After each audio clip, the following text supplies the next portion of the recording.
Vamos a conversar ahora con el ex congresista de Alianza para el Progreso, César Combina, quien nos acompaña aquí en los estudios. ¿Qué tal? ¿Cómo Buenas estás, noches, César? gusto. Bien, la presidenta del Consejo de Ministros ha tenido, digamos, una conducta errática o una forma errática de pronunciarse acerca de las visitas furtivas al presidente en la casa de Breña.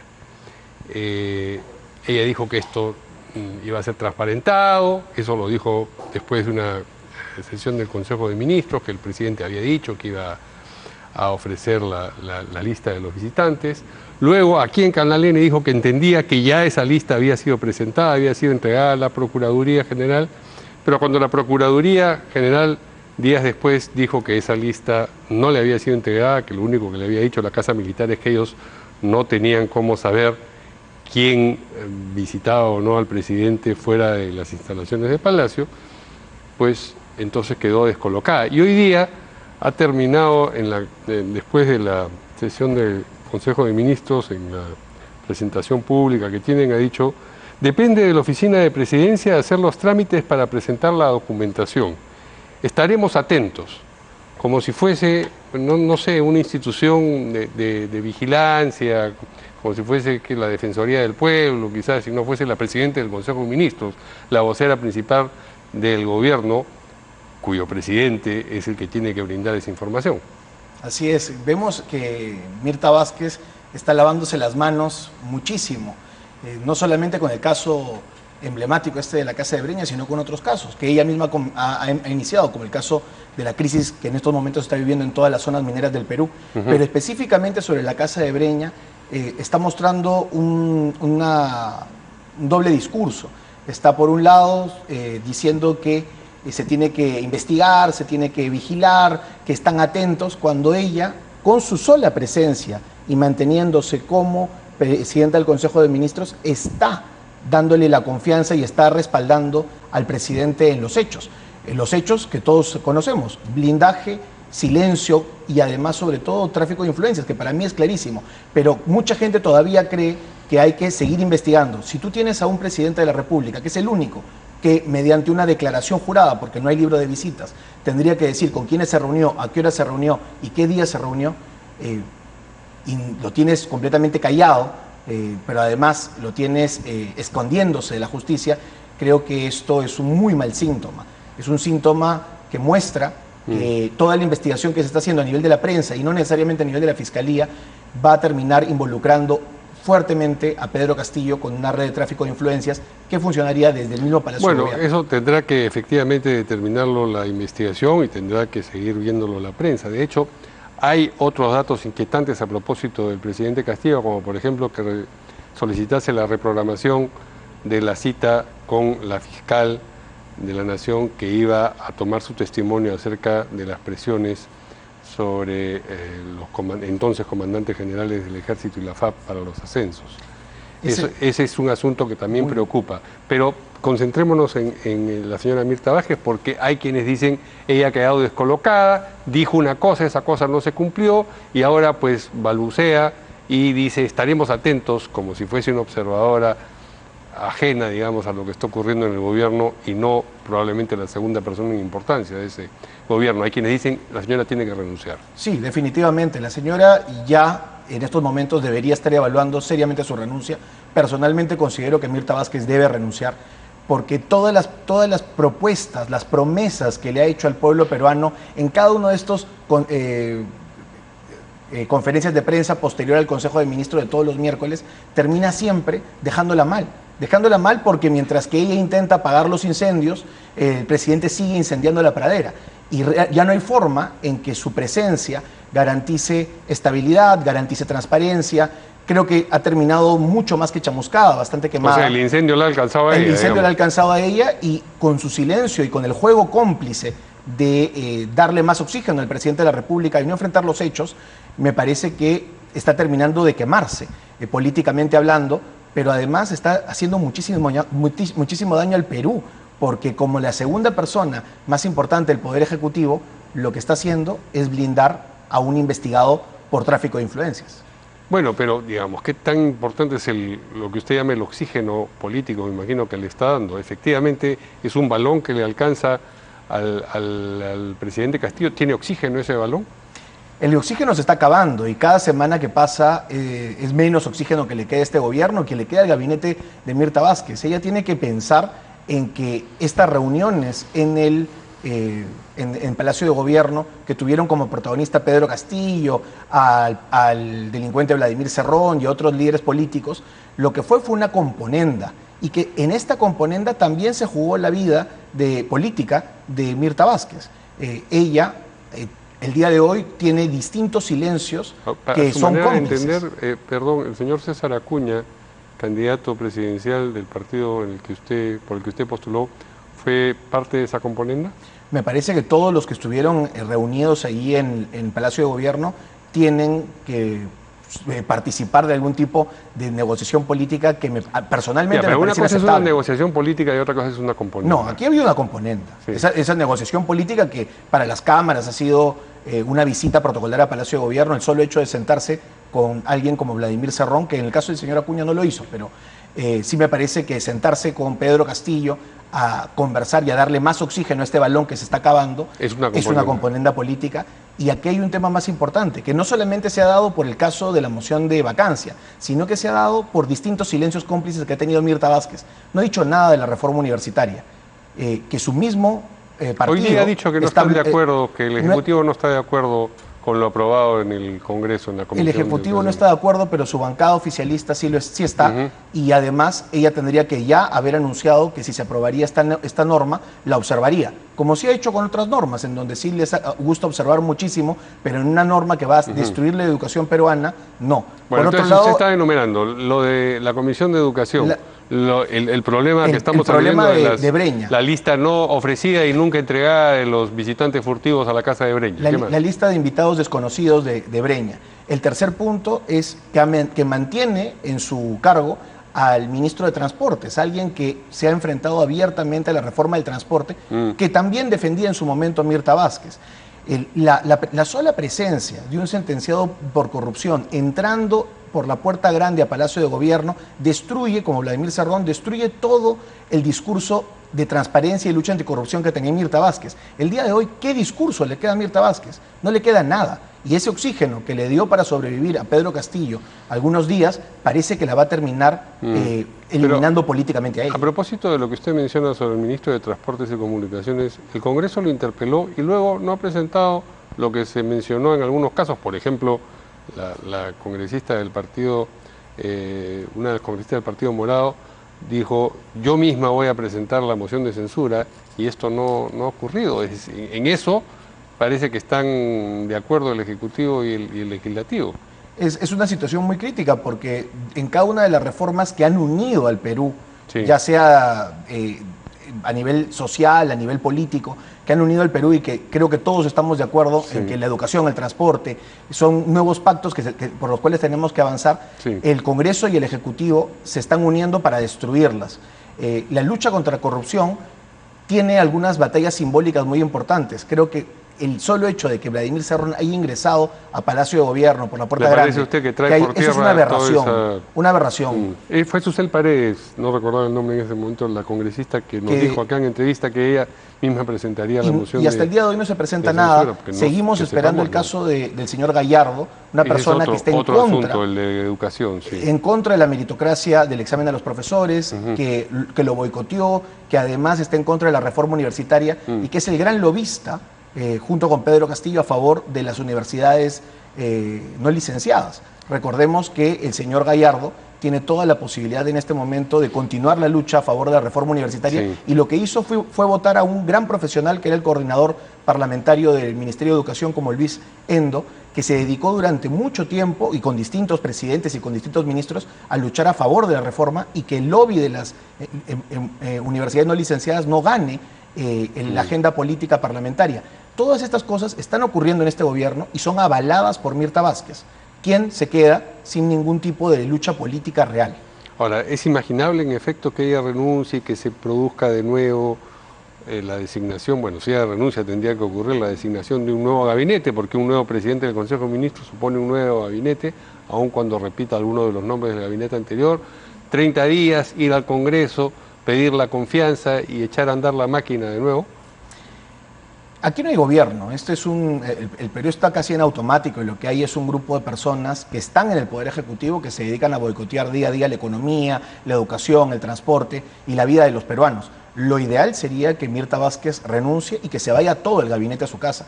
Tenemos otra propuesta que defiende Mirta Vázquez y que además tiene a un militante de su partido en el Ministerio de Economía, que es este paquetazo tributario que también se está debatiendo en el Parlamento en estos momentos y que sin duda haría muchísimo bien al Perú que un ministro como Pedro Franque salga de la cartera de Economía. Le daría un respiro, aunque sea por las fiestas navideñas, a los miles de emprendedores peruanos que están preocupados por el aumento de los impuestos, a la falta de inversión. No parece, sin embargo, que eso vaya a ocurrir. Y esto parece que no va a ocurrir porque ellos están atornillados, se quieren atornillar y aprovechar hasta el último momento del oxígeno que les quede, pero en realidad ya perdieron la legitimidad social, ya perdieron la legitimidad política y perdieron la agenda. Me parece que Mirta Vázquez es una premier sin rumbo. Vayamos del Ejecutivo al Congreso. También la presidenta del Congreso, la señora Alba, enfrenta ciertos problemas. Hay dos bancadas que han pedido que se la censure, por lo que supuestamente dijo, no hay grabaciones, sino testimonios de determinados legisladores españoles. En España, cuando estuvo de visita pidiendo, supuestamente, insisto, un pronunciamiento de las autoridades españolas sobre la situación, la presunta ilegitimidad del gobierno del Perú. ¿Qué impresión tiene usted de la situación que ella enfrenta y qué cosa cree que va a ocurrir? El caso de la señora Mari Carmen Alba es realmente un caso preocupante. Es lo que ocurre cuando uno no entiende contra quién se está enfrentando. Desde hace muchos meses vengo diciendo que Perú Libre no es una organización política, sino que es una organización criminal. Y esto es una vendetta política contra la presidenta del Congreso. ¿Por? Esto por haber llevado a votación la moción de vacancia presidencial, aunque ella se mostró tibia, se mostró un poco alejada de la posición de la oposición, esa tibieza le está pasando factura, porque cuando tú a Perú Libre, en este caso al propio Bermejo, que es el promotor de esta moción, le das 1 milímetro, ellos se van a ir hasta el brazo. Si tú le das un dedo, ellos se van a ir hasta el brazo. Sí, pero y en este Perú caso, Libre en un principio tenía una posición, digamos, ambigua a propósito de lo de la vacancia. Luego, cuando vio que podía ganar, que los pesos estaban muy definidos a favor de, o mejor dicho, en contra de la moción de vacancia, pues ya hizo clara su posición.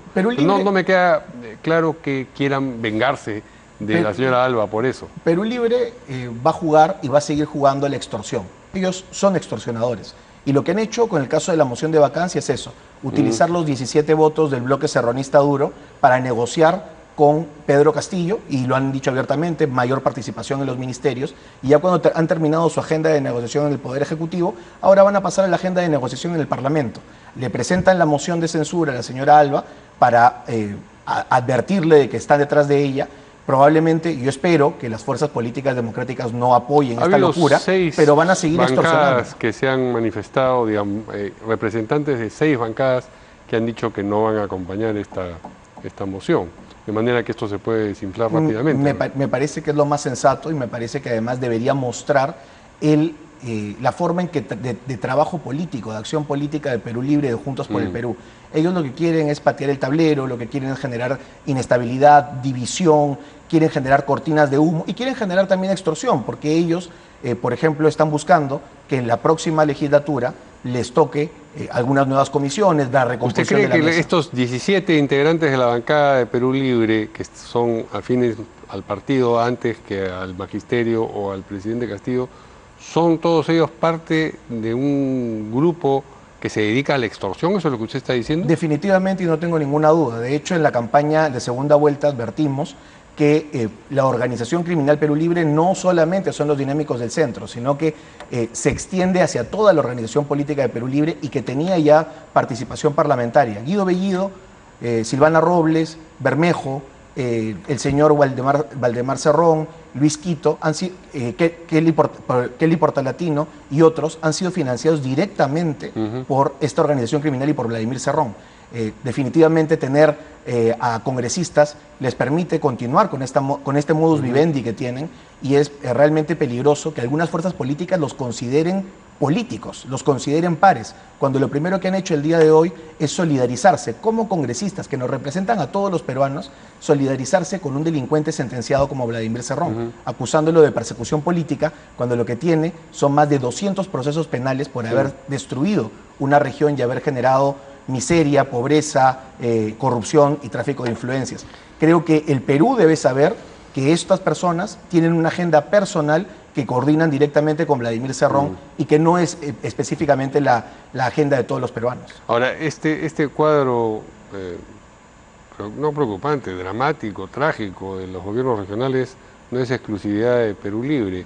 El gobierno regional de Ucayali, que entiendo es de Alianza para el Progreso, su antigua organización política, ha tenido también un problema y el gobernador ha terminado huyendo por algún túnel secreto, ¿no? Sí, estas mafias no ven un color político. Las mafias regionales se han iniciado desde la ley de descentralización y han ido avanzando y han ido copando las municipalidades, las regiones, luego han metido congresistas y ahora han logrado tomar la presidencia de la República. Son mafias regionales que no tienen un color político, que se manifiestan cuando uno analiza, por ejemplo, los casos de las empresas que ganan en las licitaciones con Vladimir Cerrón. Son empresas que también han trabajado en Pasco, con distintos gobernadores regionales, empresas que han trabajado en Ancash, con César Álvarez, empresas que han trabajado en Cajamarca, con Goyo Santos, y que se van rotando y que van apostando las fichas a un caballo ganador que les permita seguir manteniendo la lotización regional que hasta el día de hoy vemos. El Congreso, lamentablemente,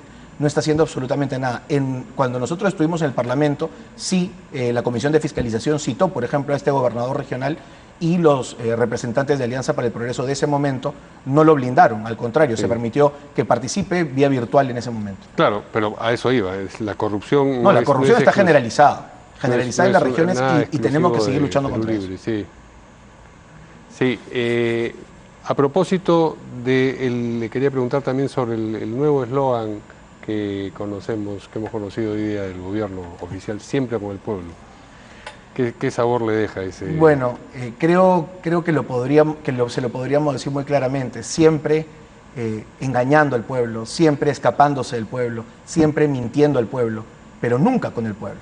Entonces, creo que esta nueva campaña de relanzamiento comunicacional que tiene el gobierno no le va a servir, porque cuando las personas vayan esta Navidad y no puedan comer un pavo, cuando estas personas no puedan comer un pollo, cuando estas personas no puedan sentarse a comer un lechón en las fiestas navideñas. ¿Se entiende que hay una campaña de comunicación del gobierno? O sea, aparte de poner un eslogan... No, este es un relanzamiento del gobierno a raíz de la moción de vacancia que fue frustrada, en donde buscan acercar al presidente al poco respaldo que le queda para fortalecerlo, pero como digo, esto no va a funcionar.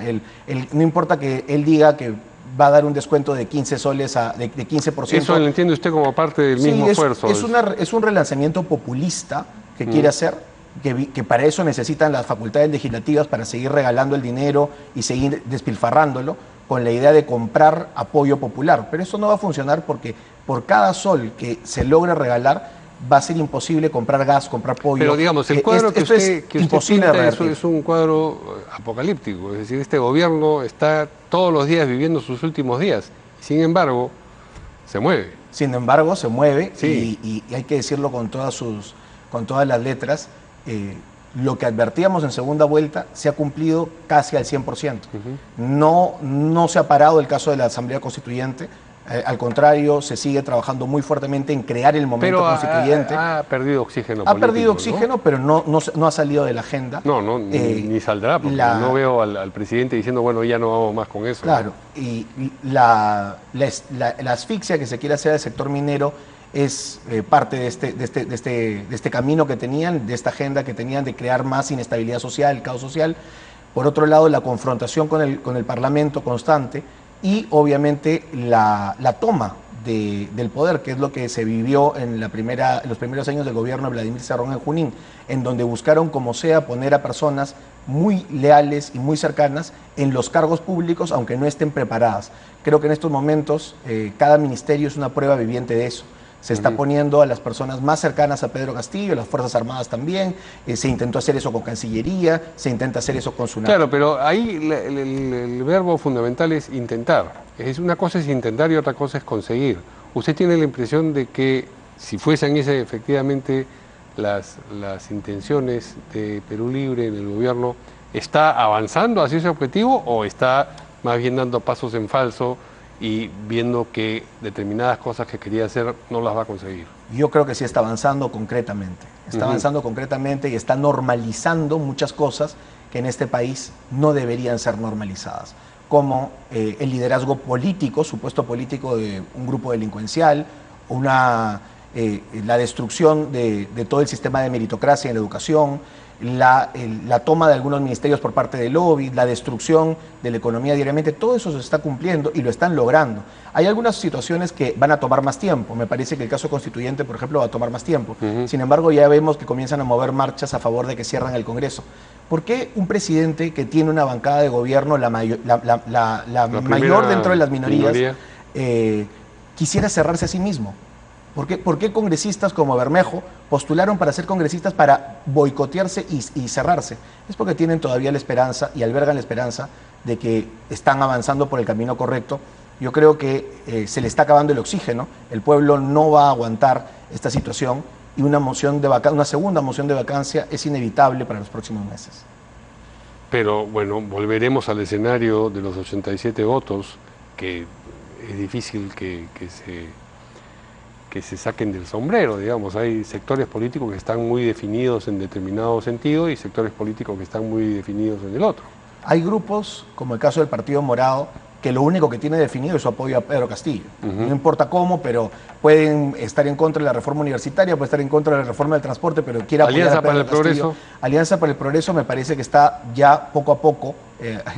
Hoy día se anunció que no iban a apoyar las facultades legislativas, eso me parece un avance, pero creo que también los hechos ha dicho y el las señor pruebas... Acuña que no van a apoyar esta censura a la señora Alba. Y eso es algo positivo, pero me parece que las pruebas que van a seguir saliendo en estos ¿Usted días... imagina en un momento la totalidad de los votos de Alianza para el Progreso volcándose a favor de una moción de vacancia que tuviese sustancia, ¿se entiende? Sí, Alianza para el Progreso y Acción Popular, espero que escuchen en este receso parlamentario. Pero una cosa es espero, eso es una especie de deseo optimista. Yo le pregunto si le parece verosímil, si razonablemente usted, haciendo análisis político de la situación, dice, bueno, podría llegar efectivamente el trance en el que estas dos bancadas, que han sido soporte en circunstancias muy importantes, sobre todo en la confianza a los gabinetes que se estrenaban, se vuelquen y vayan completamente a favor de vacar al presidente? Sí,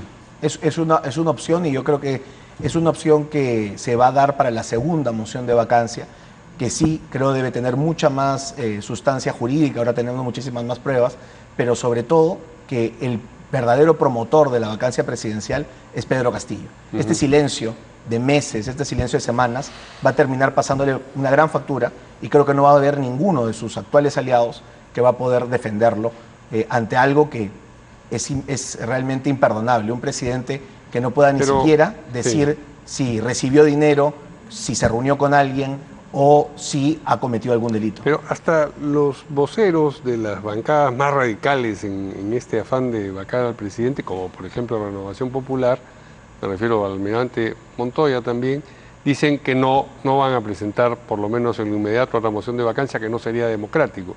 Entonces, ¿cómo conciliamos esa declaración con la inminencia de una segunda moción de vacancia que usted menciona? Lamentablemente el caso de la presentación de una moción de vacancia es un derecho de los parlamentarios, no de los ciudadanos. Pero creo que los parlamentarios se tienen que dar cuenta que la ciudadanía se está volcando hacia esa posición y que no puede haber una traición por parte de ellos. El mismo almirante Montoya, cuando se presentó una solicitud de moción de vacancia, fue bastante favorable al gobierno. Dijo de que no era el momento, de que las formas debían respetarse, y lo entendemos. Pero el día de hoy la situación es muy clara.